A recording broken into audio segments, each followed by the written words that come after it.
बिस्मिल्लाहिर्रहमानिर्रहीम। हमारा टॉपिक है 6.5 सब्जेक्ट फ़िज़िक्स, लेक्चर नंबर 4 है। लास्ट लेक्चर में हम लोगों ने पढ़ा था कि एनर्जी क्या है।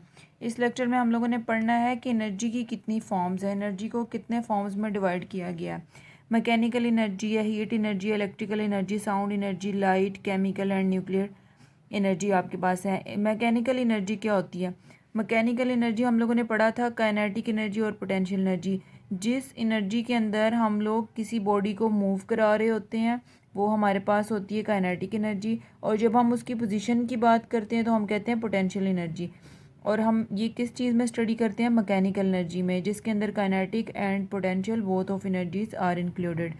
एग्जाम्पल इसकी है लिफ्टेड हैमर है, water running down a stream है, ये आप लोगों ने पोटेंशियल एनर्जी में पढ़ी थी। और अगर मूविंग कार की बात करेंगे तो ये आपके पास क्या होगी? Kinetic energy. हीट एनर्जी क्या है? हमारे पास main source of heat energy है सन। सन से हम लोगों को हीट मिलती है, सन से हम लोगों को लाइट मिलती है। फिर अगर बाकी फॉर्म्स में देखते हैं, जब हम अपने हैंड्स को रब करते हैं फ्रिक्शन प्रोड्यूस होता है, और फ्रिक्शन से भी हमें क्या मिलती है? हीट मिलती है।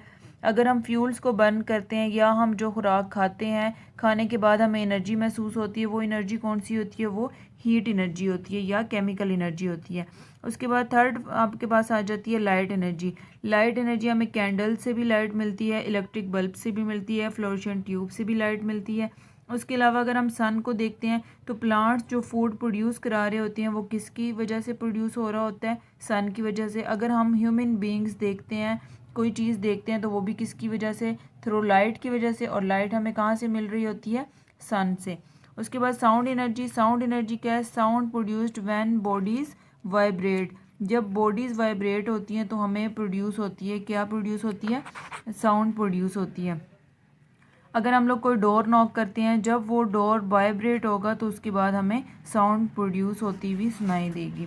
उसके बाद आ जाती है electrical energy. Electrical energy, word electrical से मतलब है क्या है? Electricity. Electrical energy get from bulb, batteries, electric generator. और इलेक्ट्रिक जनरेटर आगे से कहाँ से रन आउट होते हैं? हमारे पास थर्मल से, न्यूक्लियर पावर से। उसके बाद आ जाती है सेवन्थ फॉर्म हमारे पास केमिकल एनर्जी की। Energy release from substance during chemical reactions. जब किसी चीज़ की ब्रेक डाउन होती है तो क्या हमें प्रोड्यूस होती है? Chemical energy. अगर हम कोई चीज़ खा रहे होते हैं तो वो जो एनर्जी हमें मिल रही होती है वो भी क्या होती है? Chemical energy.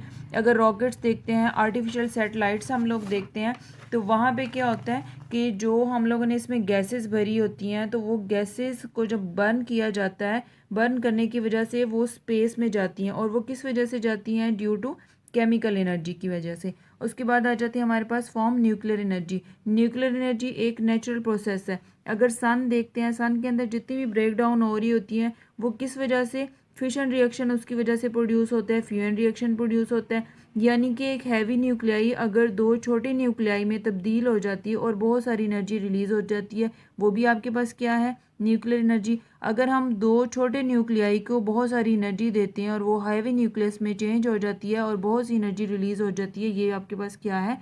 न्यूक्लियर एनर्जी है। बिस्मिल्लाहिर्रहमानिर्रहीम। लेक्चर नंबर 4 पार्ट 2 आपके पास है। टॉपिक नंबर है 6.6 इंटर कन्वर्जन ऑफ एनर्जी। अब इंटर कन्वर्जन ऑफ एनर्जी क्या है? यानी कि एनर्जी ना तो डिस्ट्रॉय होती है और ना ही प्रोड्यूस की जाती है। एनर्जी जस्ट क्या होती है? एक फॉर्म से दूसरी फॉर्म में कन्वर्ट हो जाती है। अब जिस तरह से ये आपको एग्जांपल नज़र आ रही है, एक साइकिलिस्ट है। अब सबसे पहले अगर इसका नेचुरल प्रोसेस देखा जाए तो इसमें क्या है? इस बंदे ने कोई ना कोई चीज़ खाई होगी, इसके अंदर केमिकल एनर्जी हो गई है, कोई ग्लूकोज वगैरह यूज़ किया होगा, इसके अंदर केमिकल एनर्जी आई है। अब इसने सोचा है केमिकल एनर्जी को कहीं ना कहीं हम लोग यूज़ करते हैं, तो उसने क्या किया? साइकिल रेस की। अब यहाँ से यहाँ से ये बंदा गया है तो यहाँ पे इसके पास क्या थी? काइनेटिक एनर्जी थी। काइनेटिक एनर्जी यहाँ पे इसके पास मैक्सिमम थी। अब काइनेटिक एनर्जी के ज़रिए उस जो एनर्जी इसके अंदर स्टोर थी वो ऊपर की तरफ जाता गया और यहाँ पे आके इसकी पोटेंशियल एनर्जी मैक्सिमम हो गई। अब वो तमाम काइनेटिक एनर्जी जो केमिकल एनर्जी से काइनेटिक एनर्जी में चेंज हुई थी और काइनेटिक एनर्जी से ये और पोटेंशियल एनर्जी में जो है ना ये स्टोर हो गई है।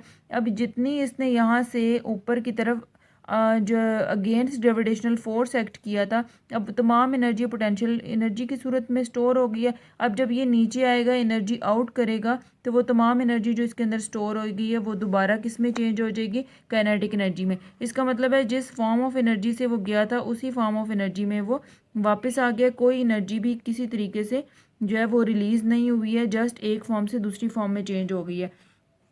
उसके बाद अगर हम दूसरी एग्जांपल देखते हैं तो यहाँ पे क्या होता है, एक लेक नज़र आ रहा है। अब यहाँ पे सूरज की रोशनी पड़ती है, सूरज की रोशनी की वजह से लेक का पानी गर्म हो जाता है और एक टाइम आता है बहुत ज़्यादा गर्म होने की वजह से इसके अंदर जो मॉलिक्यूल्स होते हैं वो in the form of evaporation ऊपर की तरफ जाना शुरू हो जाते हैं। वो वाटर मॉलिक्यूल जब ऊपर जाते हैं तो वो क्लाउड्स की सूरत इख्तियार कर लेते हैं। क्लाउड्स के बाद वो रेन आती है। अब रेन को कोई प्रेस तो नहीं कर रहा कि ऊपर से है। अब वो क्या था कि जो बुखारात बन के एवेपोरेशन प्रोसेस से ऊपर मॉलिक्यूल्स गए थे वो तमाम मॉलिक्यूल जमा होकर दोबारा वापस नीचे आएंगे। अब जब ऊपर की तरफ जा रहे हैं तो वो आपके पास पोटेंशियल एनर्जी था, जब लेक में मौजूद थे तो आपके पास काइनेटिक एनर्जी थी। अगेन जब वो रेन फॉर्म में हुई तो उसने एक हाइट गेन की थी उन मॉलिक्यूल्स ने, और वो मॉलिक्यूल्स दोबारा से जब नीचे आएंगे तो देन फिर से पोटेंशियल एनर्जी है, लेक में जाएंगे, लेक से हम बाहर उनको यूज़ करेंगे तो वो आपके पास क्या हो जाएगा?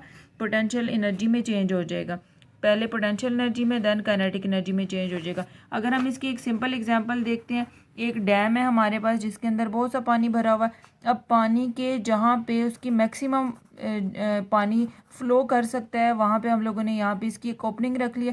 अब पानी यहाँ से नीचे जाएगा तो ये जो साथ यहाँ पे पंखा आपको नज़र आ रही है, आपके पास टरबाइंस लगे होते हैं। टरबाइंस के ज़रिए ये फ़ैन मूव करते हैं, ये 2 बार मैग्नेट लगे होते हैं।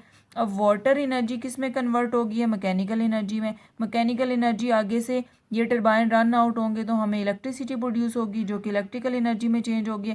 इलेक्ट्रिसिटी आगे हमें क्या देती है? अगर हम उसको बल्ब ऑन करते हैं तो हमें लाइट भी मिलती है, प्लस उससे कोई ना कोई हीट भी मिल रही होती है। इस तरह जो वाटर एनर्जी थी वो इतनी सारी फॉर्म्स में चेंज हो गई है, लेकिन ऐसा नहीं हुआ कि एनर्जी जो है वो ज़ाया हो गई है। जस्ट एक फॉर्म से दूसरी फॉर्म में कन्वर्ट हो गई और एनर्जी हमेशा क्या होती है? कंजर्व रहती है।